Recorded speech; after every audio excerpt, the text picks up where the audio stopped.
Exactly 30 days ago, my brain was like a sieve. I could not finish watching a 15-second video on TikTok without a physical itch in my finger demanding me to swipe further.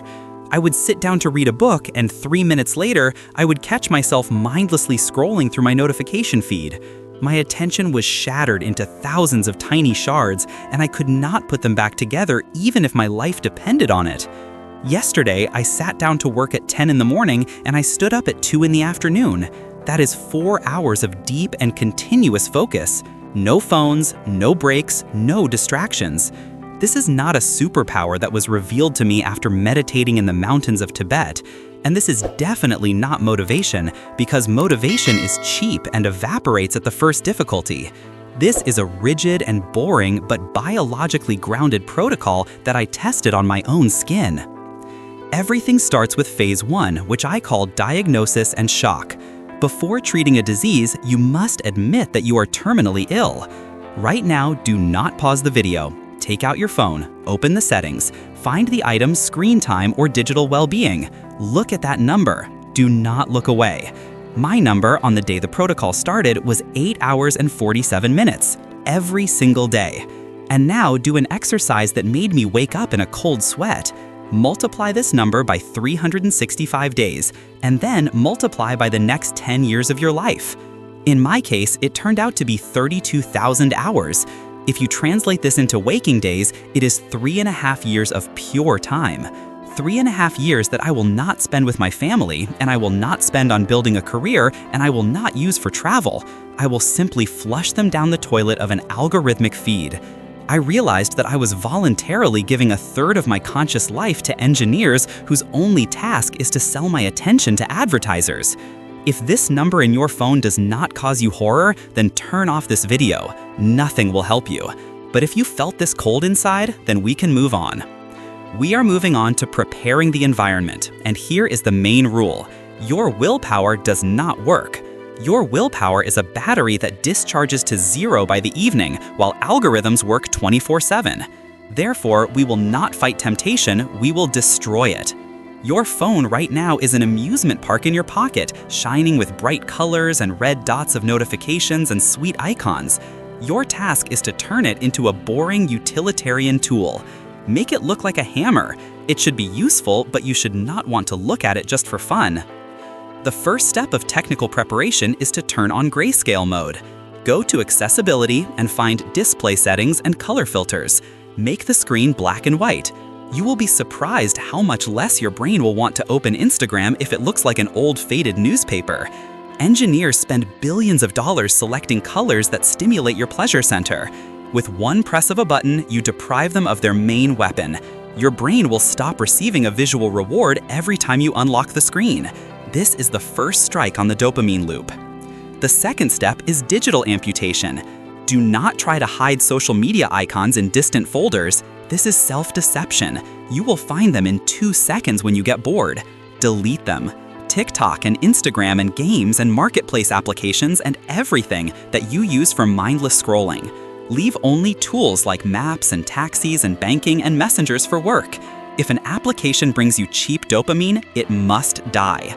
You will feel resistance. Your brain will come up with thousands of excuses like, what if someone writes to me? Or what about the news? Do not listen to it. This is addiction speaking. We are clearing the site for phase 2, and believe me, it will be the most difficult in your life. Phase 2 begins on the 4th day, and this is no longer preparation, but an open war with your own physiology. I call this stage strict detox. The rules here are binary, like code. It is either 0 or 1, no half measures. For the next 7 days, you completely cut off sources of cheap dopamine. This means no social networks and no YouTube, even useful podcasts, and no video games and TV shows. If it is entertainment through a screen, it is banned. Your phone turns into a brick that can only make calls. You replace cheap digital high with high-friction activities like sports and reading paper books and walking without headphones and deep work. This is not an attempt to find balance. This is intentional starvation. We must starve your receptors so that they begin to reboot. On the 6th or 7th day, you will fall into what I call the pit. This is the most dangerous moment of the protocol where 90% of people break. You will feel not boredom, but real physical withdrawal. Your brain, deprived of its usual stimulation, will begin to panic. You will be irritable and anxious, and you will shake from the inside. I remember walking around the apartment in circles, not finding a place for myself, and every 5 minutes clapping my pocket checking for phantom vibrations. The world will seem gray and bland and absolutely meaningless to you. It will seem to you that you are depressed, but this is a lie. This is not depression. This is the recovery process, which feels like pain. To not break down, you must understand the mechanics of the process. Imagine that your brain is a room and dopamine is music. For years, the algorithms of TikTok and Instagram have been blasting heavy metal in this room at maximum volume. To not go deaf, your brain put on earplugs. It reduced the sensitivity of the receptors. This is called downregulation. And now, at the detox stage, we abruptly turned off the music. But your brain is still wearing earplugs. Therefore, ordinary life, like a conversation with a friend or reading a book or a walk, seems silent to you. You feel nothing because your receptors have gone deaf from overstimulation. And the only cure here is time and silence. You must endure this silence until the brain decides that it is safe to take out the earplugs. The breakthrough happens suddenly, usually on the 9th or 10th day. I call this the breaking point. You wake up and realize that the itch has disappeared. Boredom ceases to cause physical pain and turns into a strange, forgotten calm. I remember sitting down to have lunch without a phone, just a plate of soup and me, and suddenly I realized that I could feel the taste of the food. I was not throwing fuel into myself while watching a TV show, I was really eating. Colors became brighter and thoughts became clearer. This is a sign that the upregulation process has begun. Your receptors are restoring sensitivity. Ordinary things are starting to bring pleasure again. You no longer need screaming content to feel alive. And precisely in this state of pure mind, we move on to the most insidious stage, which is the return to reality.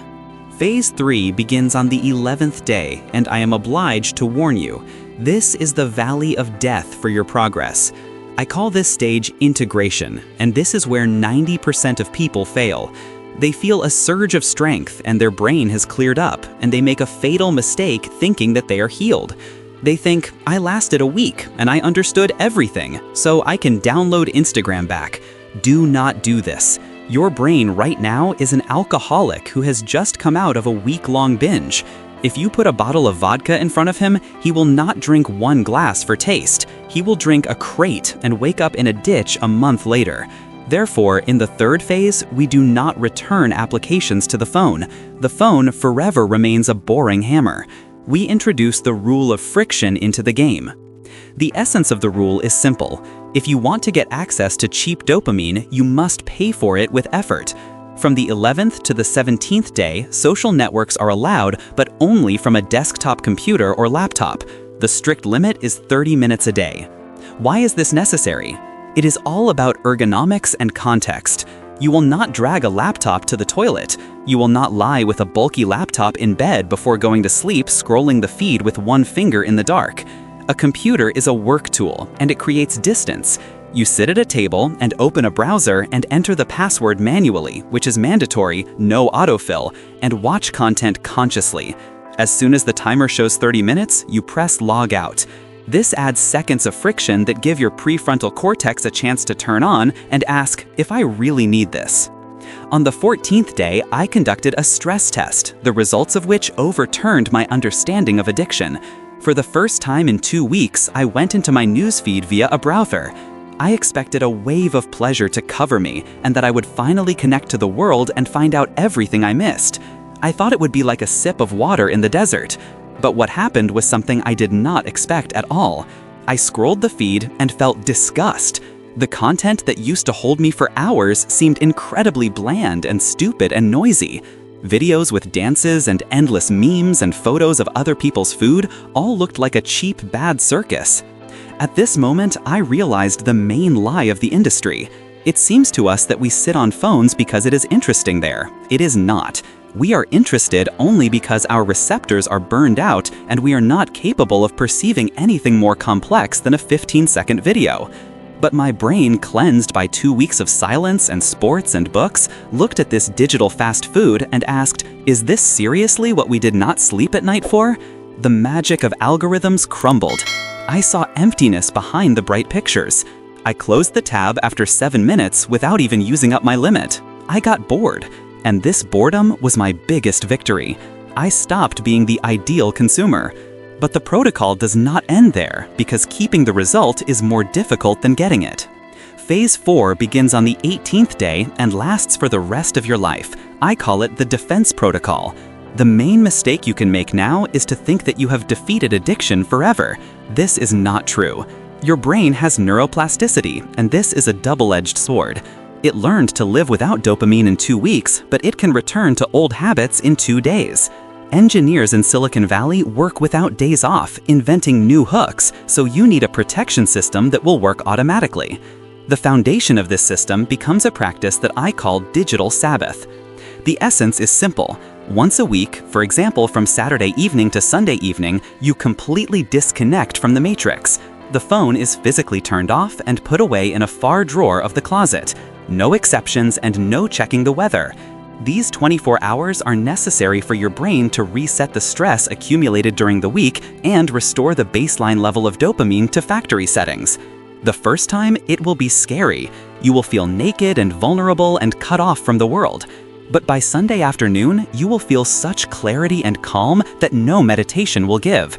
This is the day when you live in the real world 100%, and it is this contrast that will not let you slide back into addiction on weekdays. The second element of defense is the impulse radar, or speaking the language of psychology, applied mindfulness. Addiction works automatically. You see a boring task and feel micro-stress, and your hand reaches for the phone by itself. Your task is to intervene in this process. Every time you feel the desire to unlock the screen, pause for 3 seconds and ask yourself one question. Why? Am I bored?